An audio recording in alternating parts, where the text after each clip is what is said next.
Hi everyone, Beck here from Beck D Transformation. Just hopping on live, saying hello, wishing you a beautiful Friday. And today, as much as I tried to fight it, as much as I said, oh no, today, I've even written it backwards so it shows up. We're going to talk about fear. False evidence appearing real. So fear is a very low vibration. It's 100, if I remember correctly, on the Hawkins scale of consciousness. I do remember correctly. So it's a very low frequency, and it is based on false evidence appearing real. It's the thoughts that we have been programmed with since childhood. For example, when I was a swim teacher, often children that were innately afraid of the water, mum and dad were afraid of the water or had had a drowning experience, a near drowning experience, and passed that fear on to the child. So, hello, is that Jill? Hi, I can't see the name. Hello. So, basically, fear runs our lives and it gets programmed in, it gets re-amplified throughout our lives, and it layers us up. So often fear, the root cause of it, we've actually adopted it, or it is you, hello beautiful.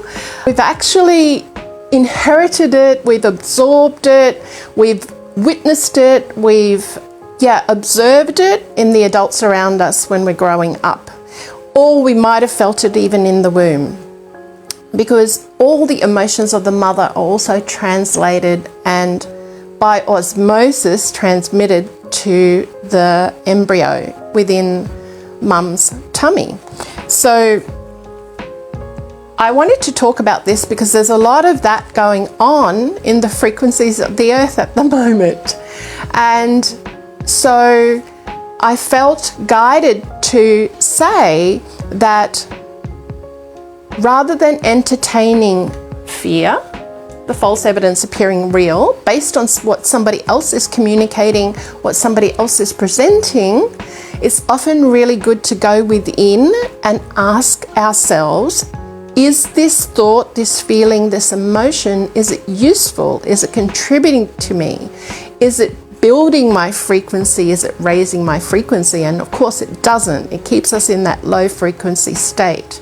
So when it pertains to health, mental health, emotional health, physical health, often we will be told something. I saw it when I was nursing a lot. People were told or given a diagnosis, and it created fear in their body. And I saw two approaches throughout my nursing career. Some people would take that diagnosis, which is a spell really, they're spell casting you, they're creating a contract with you, and they want you to believe what they're saying. So some people would take that, believe it, and that would become real for them. And the outcome would become real for them in their bodies as well. Some people would take it, and some people would go, well, how do I change it? And they would do all the things, and they would look at their lives and they would change the things that got them there to that place.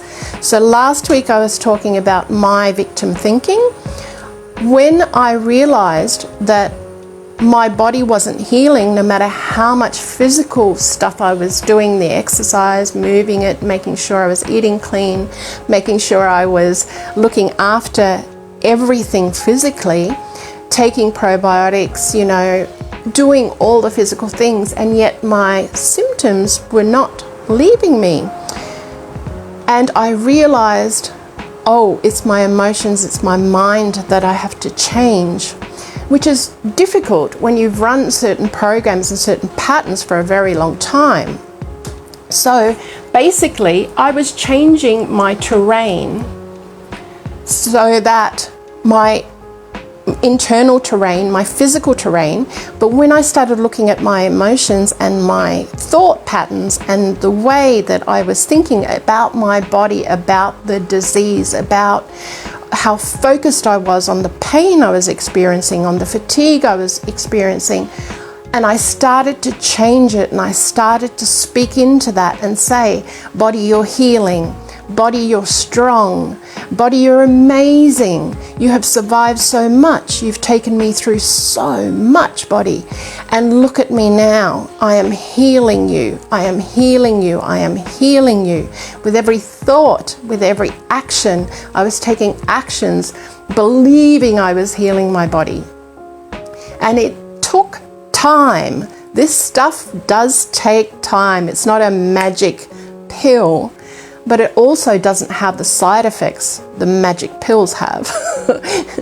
And it's permanent. Once the change and the shift, once we can calibrate our brain, recalibrate our nervous system, and regulate our nervous system through meditation, through breath work, through being with ourselves, being honest with ourselves, sitting with ourselves, and looking at all those areas, all those thought patterns, all those programs, all those emotions that do not align with our highest good, we can start to clean house. Because often a lot of the emotions we're entertaining, a lot of the thoughts we're entertaining aren't even real. They're based on an old memory, and we can't trust our memories. We have to really bring ourselves into the present moment and make our choices from the present moment. When we start making choices from the past, we recreate the past, because our thoughts create our reality. So I was recreating all my pain, all my discomfort, all my lack of joy, all my lack of abundance from the past pains, from the past experiences I was talking about. The past, and I was really re-engineering my body from the past. And when I started to shift and when I started to speak to my body from the present and from the future, because what I was desiring was a healthy, strong body, I had to call that in. I literally had to call that in by putting out the frequency and the vibration of what I was desiring, and actually call that in. And so repetition, it takes repetition, because we have to build this new neural pathway I was talking about last week. We have to build this new way of thinking, this new way of being, so that it becomes a permanent thing, so that we can function now from our new neural pathway. So it's really good whenever we feel fearful to sit with ourselves and to ask, is it even real? Is it mine, or is it somebody else's? Am I picking it up from other people, or have I picked it up from other people? Am I behaving in a way my parents used to behave? Am I behaving in a way I observed as a child and I thought that was the way to be in the world? Yeah, my worry habit was born. I realized I was just sitting with this morning when I was directed to speak about fear. I was sitting with it and going, well, where was my fear? Because I used to suffer a lot of fear, a lot of anxiety, a lot of worry. My head was always so full. And so I would try and control situations to the best of my ability so that nothing unplanned came up, because I didn't know how to respond when something was unplanned or out of my hands. So that made me a control freak, but I never recognized it because I saw it so blatantly in others, presented and projected it on others, but couldn't see it in myself. It was my anxiety that was causing me to try and control everything, to know everything, to plan for every contingency so that I was prepared. Sitting with a fear, because most disease has a seed of fear in it. And sometimes the seed of fear is planted from the outside. Sometimes it's been planted a long time ago from the inside. We've adopted it as a belief system. We've adopted it as a way to be. We've adopted it from things we've read or things we've heard. And really, we're all unique. We all have our own blueprint So the closer and the more we sit with us and the more we know thyself, right, the more we can find what's true and real for us, and the more we can undo the patterning and the programming that we have absorbed as children, as adults, as teenagers, throughout school, and we can really come to a place of integrity with us, what's real and what's true for us. So terrain versus germ. So that can relate to physical illness. It can also relate to the mind. So when our mind is cluttered, when our mind is busy, when our mind is fearful, our terrain is really impeded. We cannot be mentally healthy because our terrain is very messed up with clutter, with busyness, with worry, with anxiety, with thoughts of things that aren't real, false evidence appearing real that we regurgitate and regurgitate and regurgitate and think about. And what we really need to do is change our terrain, and that goes with physical illness too. I have been privileged and honored enough to nurse people, to treat people here who have been able to actually heal physical pain, heal long-term illness. I've done it myself by changing the terrain, not only my physical terrain, taking a good probiotic, eating clean food, growing a lot of my own food, preparing it from scratch, not using packets, not using additives. However, my mind, I also looked at the terrain of my mind. And so those higher frequencies that we talk about, so whenever I'm feeling a lower frequency, it's not that I don't feel it, I'm human. I recognize it and I sit with it and I ask myself now, I go to my terrain, rather than being influenced by something on the outside influencing me, I go to my terrain, my mental and emotional terrain, and I ask myself, does this serve me? Is this even useful for me? Where did I get it? When did I adopt it? And can I just let it go now? And that's the beauty of meditation. Just sitting with ourselves, being present with ourselves, asking ourselves questions like this can help us to know why we function the way we do and where did it come from in the first place. And then we can change it. We can choose something different for us going forward. We can pull in that future I was talking about. And you know, it might be a financial future that you want to draw near to you. Well, if it's a abundant financial future, you can't be worrying about the bills. You have to sit in your root chakra and you have to know you're okay and you're going to get looked after. And for me, I shared last week the financial lack I sat in. But I had to in order to change that, I actually started looking at how money always showed up when I needed it, how there was always enough, it always worked out. And what if I started thinking like that? How much more abundance would I create? So I changed my money situation around through my thinking, through looking at the actual evidence in my life that money always showed up. Money was my friend. It was always there for me. It was my thinking that thought it wasn't.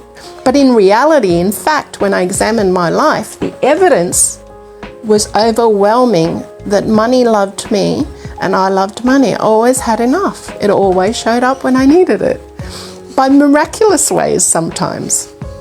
So this is the thing. When we start to look at the evidence in our lives, our fruit, the fruit in our lives, I talked about that last week. Repetitive experiences, things happening over and over again. On the positive, yes, we celebrate that. Yes. On the negative, we sit with that. We look at the evidence of it. Was I entertaining negative thoughts? Is this a lesson I need to learn? Is this a lesson that keeps coming because I haven't learned it yet? How can I do things differently so I can learn the lesson that's being presented over and over again, and I can change it? I can actually learn from it, I can grow from it, and my soul can celebrate that I don't have to go through that experience again, because I've learnt from it. I've changed the way I think, the way I feel, the way I respond, or I've changed my actions. I'm doing something different. In that way, we are not influenced by the outside, the germs outside of us. We're looking after our internal terrain, and we're actually taking responsibility for the thoughts, the feelings, the emotions, the food we feed ourselves, whether we sit on the couch for hours or whether we take a walk in nature, we ground ourselves barefoot in nature, balance our negative ions by walking by the beach or walking by a waterfall or a river or the sea, or sitting under a tree. Trees give us negative ions as well. These are small little things we can do to add to our own health, because health is the new wealth. And what struck me to talk about this is I've met a lot of people this summer who've had influenza or other illnesses, respiratory illnesses. Now, prior to 4 years ago, all these illnesses were a winter illness. Nobody got them in summer. So it got me to thinking about people's immune systems. Where are they? What are they thinking? You know, what are they eating? Don't they know about probiotics? Don't they know what a healthy immune system looks like? To actually maintain that, but also the thought patterns that drive people. So, you know, for example, sitting in a plane where everyone's sniffling, I would just think, oh, those poor people, they have really bad immune systems. Thank goodness mine is robust. I'm not affected by any of it. Another person sitting beside me or two rows down might be thinking, oh my goodness, everyone's sick, I'm going to catch that. Guess what? Our thoughts create our reality. So I walk away totally healthy, not affected at all by what's outside me, because my terrain is healthy, my internal terrain, the way I think about my immune system is healthy. The other person is affected by the outside, and their inner terrain is super unhealthy because they don't believe in their own immune system. The thoughts create the reality. So when we think about catching something from someone else, we're actually creating it. We're actually calling it in. We are frequency, we are vibration, and we attract to us like frequency. So I feel like the download is finishing. I'm going to leave it there. So what about if you sit with you, what about you start looking at the evidence in your life and you start changing your terrain so that you're not influenced by the outside and what's going on the outside. Because when we're influenced by the outside becomes our reality. When we're influenced by our own terrain and we work on maintaining our own terrain, mental, emotional, physical, we keep ourselves healthy, we keep ourselves robust, and false evidence appearing real has no power over us. That low frequency of 100 of fear has no power of us. It doesn't mean that we don't feel it. We may feel it at times, but that's when we can go into the terrain and ask, where does it come from? Why am I feeling it? What's the purpose in it? Is it real? Is it true? And what can I do about it? How can I change it? So they're very powerful questions to ask, and I hope this empowers you to approach your winter, because winter is coming. If people don't have healthy immune systems, it's going to be a torrid winter for them. Approach your terrain, physical, emotional, mental, the thoughts you entertain, asking yourself, is it even real? Does this serve me? Is it useful? Is this thought mine or somebody else's? Did I pick it up from someone else? So when we work hard, it's worth it. Health is the new wealth. Health is going to separate people this year. When we work on our terrain, our physical, our emotional, our mental terrain, we are immune to things outside us. So I'll leave it there. I wish you a beautiful day. The sun is shining in my part of the world. I'm so grateful. It's been torrid rain and ants are everywhere, so it's really nice to see the sun. Wish you a beautiful day and sending lots of love. I hope this has been a contribution to you and gives you some food for thought about your terrain, and are you allowing the outside world to create germs in your thinking, in your emotions, or in your body? Are you working on your terrain? And is this brand new to you? Is this something you might be able to adopt, looking at the evidence in your life so that you don't have to play with false evidence appearing real and sit in fear of anything outside you? Wish you a beautiful day. Bye for now.